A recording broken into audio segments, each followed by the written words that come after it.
We kicked off the series on normalization a few weeks ago by highlighting one of the multiple players that lead a child to a stage of normalization, which is not to be confused with conforming to society's rules.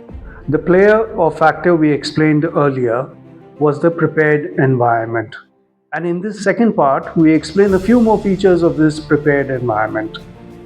The materials in the prepared environment were designed by Maria Montessori over a period of years of working with children. They are hands-on, require movement by the child, and inspire interest in the child. The initial materials presented to the child are what we call the exercises of practical life or EPL, and later the sensorial materials.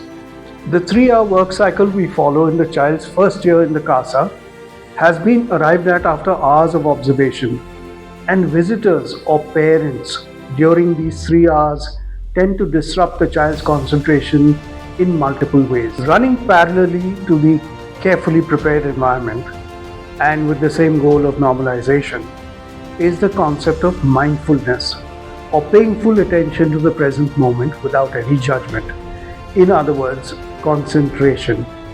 With children, yoga can show them how to relax, breathe, and move.